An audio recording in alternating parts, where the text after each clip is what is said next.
बिस्मिल्लाहिर्रहमानिर्रहीम, अस्सलाम वालेकुम। आहिस्ता आहिस्ता पर्दे खुलते जाएंगे और असलियत आपके सामने आती जाएगी।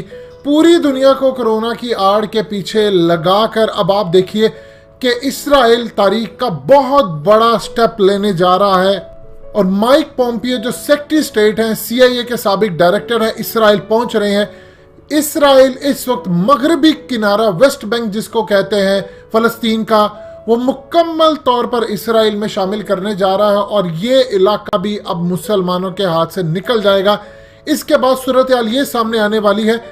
मजीद डिस्कस करने से पहले इस वीडियो को लाइक करें, हकीकत टीवी को सब्सक्राइब करें और बेल आइकन पर जरूर क्लिक करें कि चंद इलाके रह जाएंगे जहां पर फलस्तीनी है, यानी वो इतनी दूर दूर होंगे कि उनको अगर एक दूसरों के इलाकों में जाना भी होगा तो इन इसराइली यहूदियों के इलाकों से होकर गुजरना पड़ेगा, जिसके बाद से मुसलमानों के लिए इतनी बुरी सूरत हाल पैदा हो गई है कि इसके बाद यहाँ पर ये इनका जो अगला बड़ा स्टेप होगा वो मस्जिद अक्सा को शहीद करने का इनका प्लान है।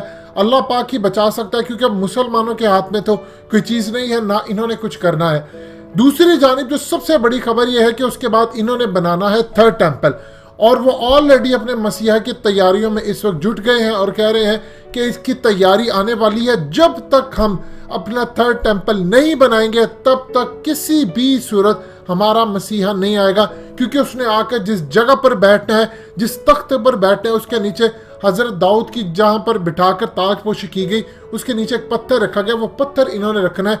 फिर वो कहते हैं कि हमारा मसीहा आएगा। ये तो एक सूरत हाल होने जा रही। आप जरा देखिए कि दूसरी जानिब नेतन्याहू ने क्या ऐलान किया है। यानी पूरी दुनिया के अंदर जब ये लोग बात कर रहे थे, चाहे वो हकीकत टीवी हो, चाहे अमेरिका के लोग हो, पाकिस्तान से हो, चाहे दुनिया के कहीं से भी हो, जो कि असलियत सामने लाते हैं, तब ये कहते हैं जी ये साजिशी नजरिया है, ये जी एक फजूल सी बात है। अब आप देख लें कि नेतन्याहू इसराइल के प्राइम मिनिस्टर ने ऐलान किया है कि बच्चों के अंदर माइक्रोचिप लगाना अब शुरू की जाए, यानी वो चीज जो इंसान की बॉडी के अंदर ये इंजेक्ट करेंगे उसे होगा यूं कि इन्होंने अब ट्रायल के तौर पर यह बात की और साथ ही खबर भी लगा दिया कि एक्सपर्ट्स ने तो कहा है, बुरी तरह तनकीद किया नेतन्याहू पर कि आप ये काम ना करें, ये बहुत खतरनाक होगा।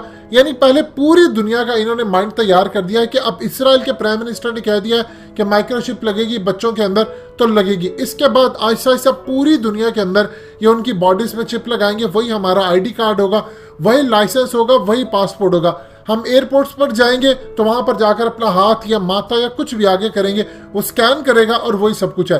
अब उसके जरिए वो हमें ट्रैक तो कर सकेंगे, लेकिन हमारी बॉडी में जो तब्दीलियां लेकर आएंगे वो बड़ी हैरानकुन है। ये अब सूरत हाल होने जा रही है। वो कहां पर हैं लोग जो कह रहे थे जी ऐसा कुछ नहीं होगा। आपके सामने वेस्ट बैंक भी गया और इसराइल के अंदर अपने मसीहा के इंतजार के अंदर थर्ड टेंपल बनाने जा रहे हैं। ट्रंप के लिए उन्होंने सिक्का पहले से जारी कर दिया था और उसके अलावा अब वो कह रहे हैं माइक्रोचिप। दूसरी जानिब मुसलमानों की क्या हालत है। अरब ममालिक में तुर्किश ड्रामा जो पाकिस्तान में चल रहा है इर्तुगरुल गाजी के नाम से, अब सूरत हाल ये है कि सऊदी अरब में वो बैन, अरब ममालिक में वो बैन, इवन के मिस्र के अंदर बैन, फतवे इसके खिलाफ निकाले गए क्योंकि वो खिलाफत उस्मानिया की बात करता है। और सारी दुनिया जानती है कि जब खिलाफत उस्मानिया थी तो ये हिजाज के अंदर आले सऊद नहीं आते थे। इन्होंने तो जाकर अब पूरी तरह अरबों के अंदर एक गद्दारी पैदा की गई और फिर जाकर कब्जा किया था। ये तो इस तरह हैंड ओवर नहीं हुआ, इसीलिए वो बैन किया गया। दूसरी जानिब आप ये देखें कि सऊदी अरब के अंदर इस वक्त एक ड्रामा चल रहा है उम्मे हारून के नाम से, जिसमें आप दिखा रहे हैं किस तरह आप अरब ममालिक का माइंड तैयार कर रहे हैं पूरी तरह कि आपने इसराइल को तस्लीम करना है। और ये एमबीसी पर ड्रामा चल रहा है और ऐसे उसमें दिखाया जा रहा है कि इसराइली हमारे दोस्त हैं, आप इनको तस्लीम किया जाए। एक तरफ ये ड्रामा चल रहा है गाजी का और दूसरी तरफ ये ड्रामा चल रहा है और आप देख ले किस तरह सूरत हाल खराब है। उससे भी ज्यादा एक अजीबो गरीब सूरत हाल पैदा हुई।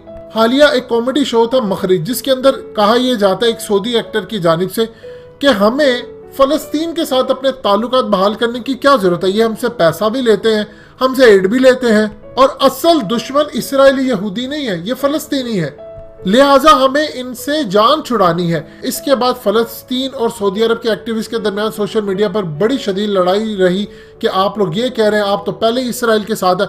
आप देख रहे हैं कि फलस्तीन का महमूद अब्बास मोदी के साथ तस्वीरें उतारा होता है, असल में वो सऊदिया को फॉलो करता है। सऊदिया को फॉलो करने का मतलब है कि आप अमेरिका की जो जुबान है वो बोलेंगे और अमेरिका की जो जुबान होती है वो इसराइल की जुबान होती है। ये इस वक्त सूरत हाल आपके सामने होने जा रही है। डॉक्टर इसरार अहमद कहा करते थे कि जिस दिन मस्जिद अक्सा को शहीद किया जाएगा उस दिन अरबों का खून खोलेगा। शायद अगर वो आज जिंदा होते तो अपनी स्टेटमेंट बदल लेते। उसकी वजह यह है कि वेस्ट बैंक अब मुसलमानों के हाथ से निकलने जा रहा है, तो कोई भी सिवाय एक आध किसी इस्लामिक मुल्क के सिर्फ एक छोटा मोटा बयान आएगा, उसके अलावा कुछ नहीं। और खुदा ना सा जिस दिन अगर कोई मस्जिद अक्सा को शहीद करने की इन्होंने कोशिश की, उसके अलावा 2-4 बयान ज्यादा आ जाएंगे, इससे ज्यादा कुछ भी नहीं आएगा, क्योंकि ये तमाम के तमाम बिक चुके हैं शैतान के आगे। इन्होंने रूहें बेचती हैं अपनी इसराइल को, और अब इस तमाम सूरत हाल के अंदर ये कुछ भी नहीं कर पाएंगे। मुसलमानों का ये जवाल शुरू हो गया। और याद रहे, यहां से मुसलमानों के जवाल में सबसे पहले अगर किसी का जवाल शुरू होगा तो वो अरब ममालिक का है, और उसके बाद अजाब के कोड़े हम पर बरसेंगे, क्योंकि हमने इतने साल के बावजूद यहाँ पर इस्लामिक निज़ाम कायम नहीं किया। दोस्तों, हकीकत टीवी को सब्सक्राइब करना मत भूलिए, वीडियो को लाइक करें, शेयर करें और कमेंट सेक्शन में अपनी राय का इजहार जरूर करें।